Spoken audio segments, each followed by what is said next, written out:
आपने देखा कि चाइना की जो सिटी वुहान है उसमें आया हुआ है। थोड़ी सी अवेयरनेस के लिए लोगों को ये हम आज बात करें कोरोना वायरस पे।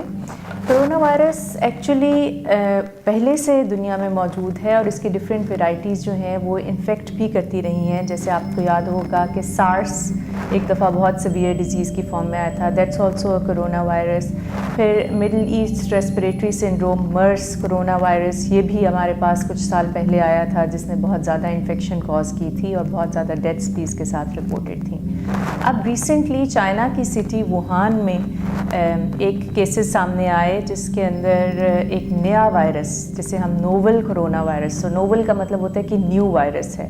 ये न्यू है क्योंकि इसलिए अभी इसका नाम भी डिसाइड नहीं किया गया। कुछ लोगों का ख्याल है इसे हम वुहान कोरोना वायरस कहना शुरू कर दें।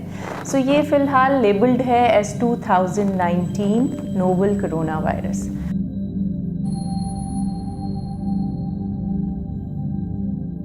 ये वायरस की एक ऐसी किस्म है जो कि रेस्पिरेटरी ट्रैक्ट इन्फेक्शन करती है, यानी कि सांस और गले की ख़राबी, खांसी और इन अलामात के साथ पेशेंट्स प्रेजेंट होते हैं।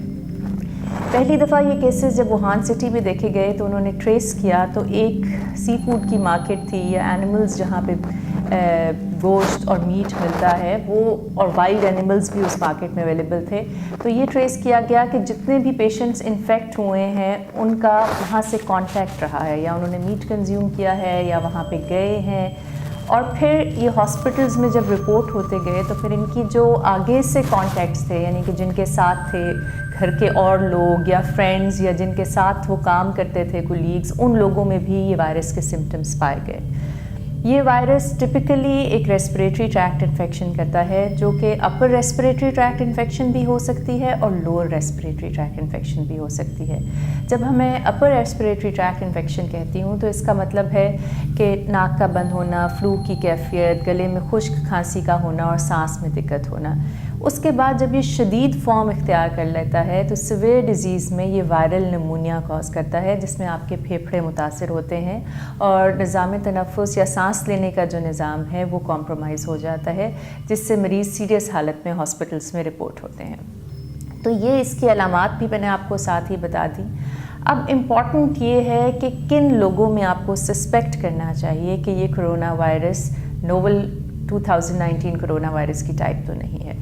देखिए, ऑल्दो ये शुरू हुई चाइना की सिटी से, लेकिन आपको पता है we are living in the world जो कि एक ग्लोबल विलेज बन गया है। इतना ज़्यादा ट्रैवल है, इतने ज़्यादा कनेक्शंस हैं ट्रैवलिंग के, एयरपोर्ट्स के थ्रू, रोड्स के थ्रू, सी के थ्रू, कि लोग आराम से एक मुल्क से दूसरे मुल्क कुछ घंटों के सफ़र में पहुंच जाते हैं। And China is such a big country, वहाँ पे लोग आते भी हैं बहुत ज़्यादा बिज़नेस के लिए, ट्रैवल के लिए, स्टडिंग के लिए स्टूडेंट्स, और वहाँ से लोग और भी दुनिया के ममालिक में बहुत ट्रैवल करते हैं। सो यही वजह है कि ये वायरस चाइना के अलावा भी कुछ कंट्रीज़ के अंदर देखा गया, जिनमें सिंगापुर है, थाईलैंड है, मलेशिया है, इसके अलावा अमेरिका में केस रिपोर्ट हुआ, ताइवान में केस रिपोर्ट हुआ, हांगकांग में रिपोर्ट हुआ।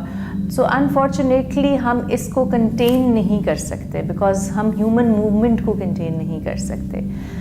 कुछ सस्पेक्टेड केसेस जो हैं वो हमारे इर्द गिर्द के कंट्रीज़ में भी रिपोर्ट हुए हैं। एक केस जो है वो पाकिस्तान से भी सस्पेक्टेड रिपोर्ट है।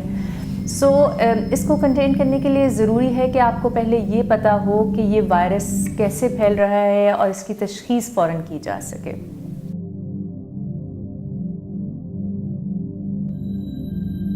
अनफॉर्चुनेटली क्योंकि ये न्यूअर वायरस है, सो इसको रेडीली टेस्ट करने की फैसिलिटी भी अवेलेबल नहीं है, और पाकिस्तान में फ़िलहाल हमारे पास इसकी टेस्टिंग फैसिलिटी अवेलेबल नहीं है। सो घबराएं ना, लेकिन कुछ साइंस एंड सिम्टम्स ऐसे हैं जिन पे आपको इन एनी केस हॉस्पिटल में रिपोर्ट करना चाहिए। सो अगर मरीज़ को खुश्क खांसी ज़ुकाम के साथ शदीद सांस में दुश्वारी हो या सांस लेने में दिक्कत महसूस हो रही हो तो और बुखार जो है वो तेज़ हो तो फ़ौरन हॉस्पिटल में रिपोर्ट करके डॉक्टर को एक दफ़ा मुआयना ज़रूर कराएं।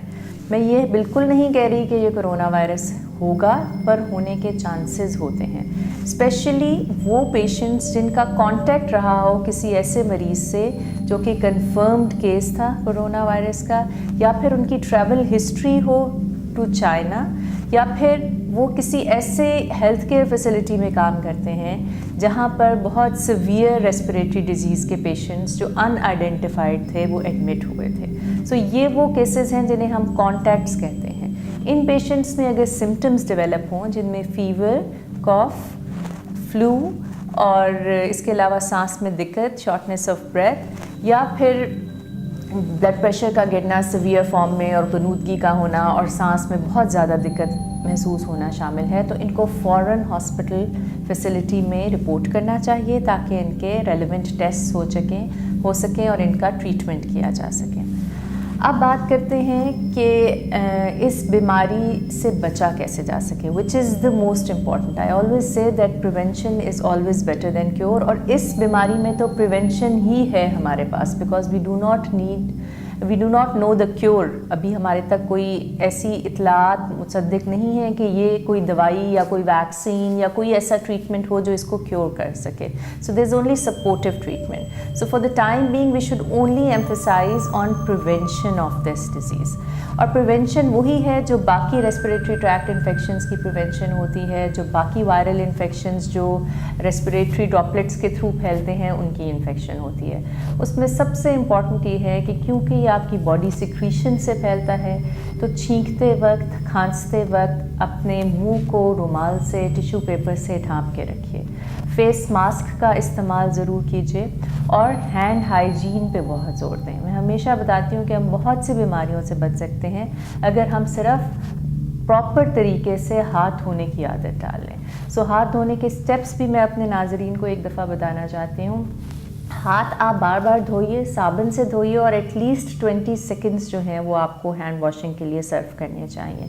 इसके अलावा जो अल्कोहल बेस्ड रब्स होते हैं जिन्हें सैनिटाइजर्स कहते हैं हम, वो भी आप यूज़ कर सकते हैं। अगर तो आपके हाथ सॉइल्ड हैं सिक्रीशन से, तो बेहतर है कि आप उसको प्रॉपरली वॉश करें सोप एंड वाटर के साथ। लेकिन अगर सॉइल्ड नहीं है या सिक्रीशन से, या लेकिन सिर्फ शक है, तो आप सैनिटाइजर्स का इस्तेमाल भी कर सकते हैं। हाथ धोते वक्त कुछ स्टेप्स हैं, बच्चों को भी सिखाइए, बड़ों को भी सिखाइए और इनको अपनी डेली प्रैक्टिस में, रूटीन लाइफ में अपनाने की कोशिश कीजिए। उन हाथों को धोने का तरीका ये है कि पहले आप पामर सर्फेसेस को हाथ से धोइए, डॉर्सल सर्फेसेस को दोनों तरफ से धोइए, ठीक है। उसके बाद ये इंटरडिजिटल जो आपकी क्लेफ्ट्स होती हैं, ये जो स्पेसेस होती हैं, वेब स्पेसेस हैंड्स के बीच में, इनको ज़रूर वॉश कीजिए। अपने जो नेल्स हैं इनके दरमियान सिक्रीशंस फंस जाती हैं, तो इन नेल्स को ज़रूर वॉश कीजिए। अपने नकल्स को ज़रूर वॉश कीजिए। थंब को कभी ना भूलिए, ठीक है। और फिर ये रिस्ट का एरिया है, सो इनको आप प्रॉपरली वॉश करें हैंड्स को।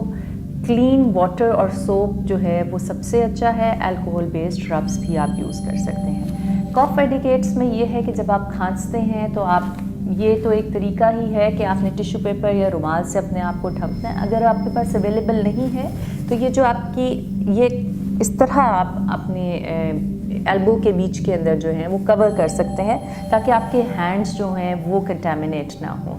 बिकॉज़ एक तो डायरेक्ट कांटेक्ट होता है कि आपने छींका और वो रेस्पिरेटरी ड्रॉपलेट किसी और इंसान के बॉडी के साथ इन कांटेक्ट आया और वो इन्फेक्टेड हो गया, और दूसरा तरीका ये होता है कि आपने छींका किसी सरफेस के ऊपर, जैसे यहाँ पे छींकने या खांसने से सिक्रीशन जिस जगह पे जमा हो गई, अब कोई और आदमी वहाँ बैठा, उसने उसको हाथ लगाया, तो फ्रॉम दैट टच वो सिक्रीशंस उसके हाथ पे ट्रांसफ़र हो गई। और ये ट्रांसफ़र अगर उसने अपना नाक साफ़ किया या आँखों पे हाथ लगा लिया या ज़बान को टच कर लिया या लिप्स को टच कर लिया, तो थ्रू म्यूकस मेम्ब्रेन्स वो ड्रॉपलेट्स जो हैं वो उस बंदे में इन्फेक्शन कर सकते हैं। सो ये वायरसेस बड़े विरुलेंट होते हैं, ये फ़ौरन से आप कैच कर सकते हैं। स्पेशली वो लोग जो इम्यूनो कॉम्प्रोमाइज्ड हैं, जिनकी क़ुव्वत मुदाफ़ियत कम है, जिन्हें और बीमारियां हैं जैसे कि शुगर का मसला है या कोई इम्यूनोसप्रेसेंट ड्रग्स पे हैं, या जिनको पहले टीबी रह चुकी है, या वो मरीज़ जो कैंसर में मुब्तला हैं, या बहुत ओल्ड एज के पेशेंट्स, या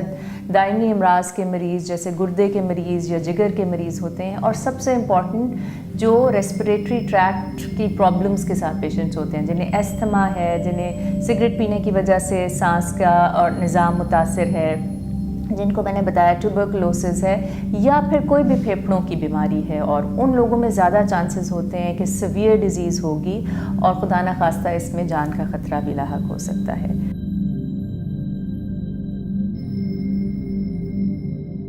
एक और बात जो मैं इम्पॉर्टेंटली करना चाह रही हूँ कि पैनिक ना कीजिए, लेकिन एहतियात ज़रूर करें, विजिलेंट ज़रूर रहें। आपको साइंस एंड सिम्टम्स पता हैं, अगर आपको कोई भी डिज़ीज़ के science and symptoms out of proportion लग रहे हैं, कि आपको लग रहा है कि ये मामूली ज़ुकाम नज़ला से ज़्यादा कोई कैफियत है और खांसी बहुत शदीद है या सांस जो है लेने में दिक्कत महसूस हो रही है, तो प्लीज़ फ़ौरन एक तो अपने आप को पब्लिक के लिए अवेलेबल करके सोर्स ऑफ इन्फेक्शन ना बनाइए। गैदरिंग्स को अवॉइड कीजिए, बहुत ज़्यादा बाहर जाना अवॉइड कीजिए ताकि आप और लोगों को इन्फेक्ट ना कर सकें। और दूसरा, फ़ौरन हेल्थ केयर फैसिलिटी में रिपोर्ट करें ताकि आपको प्रॉपर्ली इवैल्यूएट करे एक मेडिकल प्रोफेशनल और फिर उसके मुताबिक आपका डिसीजन लिया जा सके।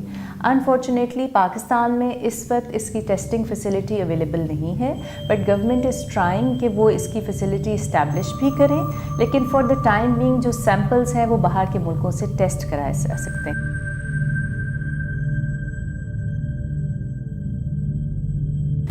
इस वायरस को टेस्ट करने के लिए, क्योंकि ये आपकी सांस के निज़ाम को मुतासिर करता है, तो आप थूक का टेस्ट ले सकते हैं, नेज़ोफेरेंजियल या ओरल स्वैब ले सकते हैं। नेज़ोफेरेंजियल यानी कि नाक और गले के पिछले हिस्से को, वहाँ से आप सिक्रीशंस इकट्ठी करते हैं। निज़ाम तनफ़ुस की जो आपके लंग्स के अंदर है वहाँ से सिक्रीशंस इकट्ठी कर सकते हैं, या फिर थूक का टेस्ट जो है उसमें आप ये टेस्ट करते हैं।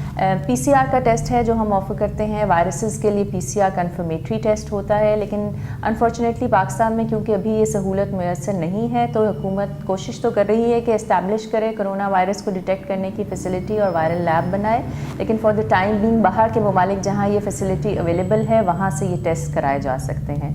लेकिन टेस्ट आपको कन्फर्मेटरी होते हैं और उसमें 3-4 दिन के टाइम लगता है रिपोर्ट आने में। In the mean while patient को जो है वो फ़ौरन हॉस्पिटल में एडमिट करके आइसोलेट करने की ज़रूरत होती है ताकि ये इन्फेक्शन और मरीज़ों को जो हॉस्पिटल में दाखिल हैं उनको ट्रांसफ़र ना हो सके। और इनको आइसोलेट अलहदा कमरे में करते हैं, जो डॉक्टर्स इनको ट्रीट करते हैं, जो नर्सिंग स्टाफ इनको अटेंड करता है, उनका स्पेशल पर्सनल प्रोटेक्टिव इक्विपमेंट होता है जो कि वो वेयर करते हैं in the form of goggles, mask, gloves, gown, shoes, और वो प्रॉपरली अपने आप को कवर करके जाते हैं ताकि वो भी इन्फेक्ट ना हो सकें और फिर उनसे बाकी लोगों को भी और ख़तरा होता है इन्फेक्शन होने का।